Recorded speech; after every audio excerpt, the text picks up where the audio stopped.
balik lagi di channel Media Agus Review. Gua kali mau review tentang isi kotak P3K yang perlu disediakan di rumah. Sebelum kita masuk ke topiknya, jangan lupa subscribe, like, dan komen ya. Nah, tes mengisi kotak P3K. Nah, kotak P3K atau pertolongan pertama pada kecelakaan adalah beberapa medis yang dapat digunakan untuk jika pertolongan pertama pada cedera atau kondisi tertentu. Nah, maka dari itu sangat penting untuk menyediakan kotak P3K di rumah. Nah, ada siapa saja isi kotak P3K yang perlu disediakan di rumah? Nah, isi kotak P3K yang perlu disediakan di rumah. Nah, isi kotak P3K pada dasarnya digunakan untuk penanganan awal cedera maupun kondisi medis tertentu. Nah, hal tersebut untuk memberikan perawatan darurat serta dukungan hidup yang pada seseorang mengalami cedera serta mencegah komplikasi lebih lanjut ya. Nah, karena itulah penting untuk selalu menjaga kotak P3K ya, kapanpun dimanapun termasuk rumah.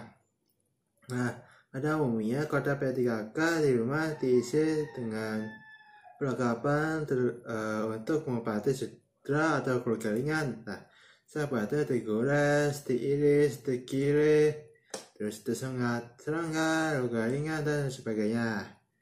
Nah, selain itu kotak P3K juga bisa dilengkapi dengan obat-obatan pribadi mengenai kondisi tertentu. Nah, untuk lebih jelas, video ini adalah sejumlah peralatan medis dan obat-obatan yang perlu masuk ke dalam P3K ya di rumah.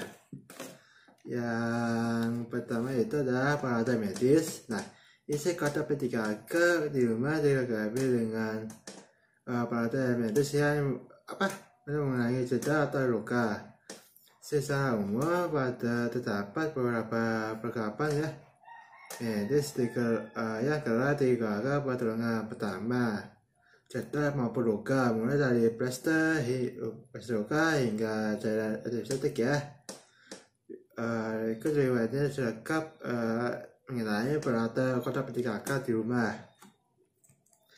Pertama, plester luka itu ukurannya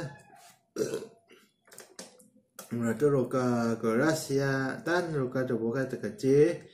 Yang kedua itu adalah plakat mikropor untuk meletakkan kasa steril. Ketiga, kasa kompres digunakan untuk mengopres bagian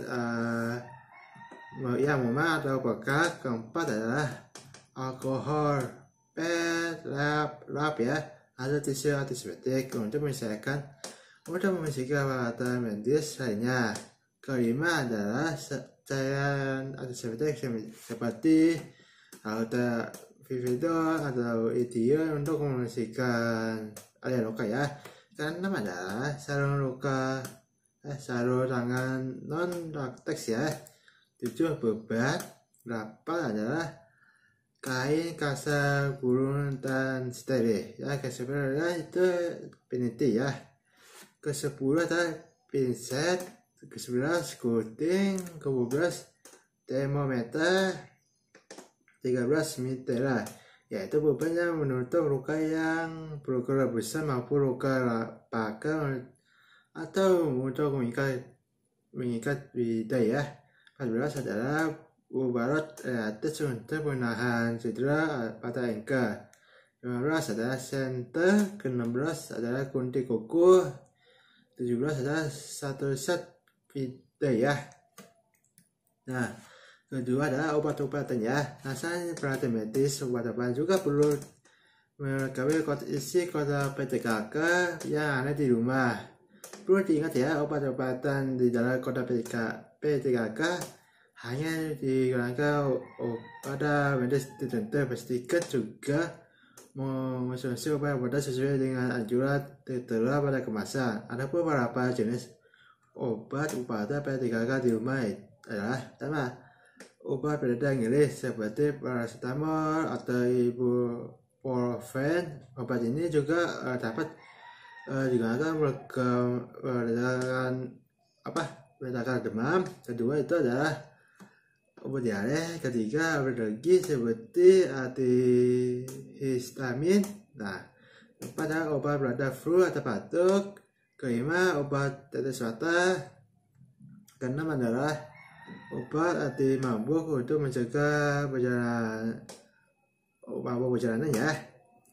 7 balsam atau minyak kayu putih. 8 obat pereda gejala penyakit kulit dan mah seperti atasida. Ke-9 adalah krim atau sarap antiseptik seperti cetrimide atau povidone iodine. Ya, ke-10 adalah luka bakar. Ya, ke-11 adalah obat-obatan darurat apabila terdapat anggota keluarga kita yang menderita penyakit tertentu, misalnya inhale atau untuk asma ya. Nah, tips untuk mengisi kotak PJKK. Nah, saat mengisi kotak PJKK di rumah ada beberapa hal yang perlu dipastikan agar peralatan medis tersebut digunakan optimal secara umum. Nah, ada beberapa tips yang bisa dilakukan perlu diperhatikan saat sudah mengisi kotak PJKK sebagai berikut ya. Pertama itu menggunakan kotak PJKK ya kedap air. Nah, saat itu kalian juga dapat memisahkan obat-obatan dan dengan peralatan medis air menggunakan kotak plastik yang tertutup pekat ya. 2. Meletakkan kotak PJKK yang di tempat yang mudah disangka atau berisiko tinggi dari terjadi cedera seperti tabu ya.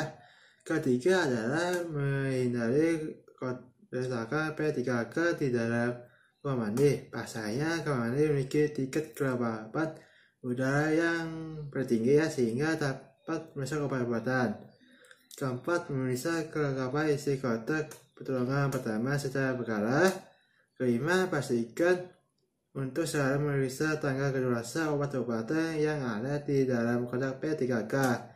Keenam, pastikan kalian dan keluarga sudah memahami cara menggunakan semua peralatan obat-obatan yang ada di dalam kotak PJKK.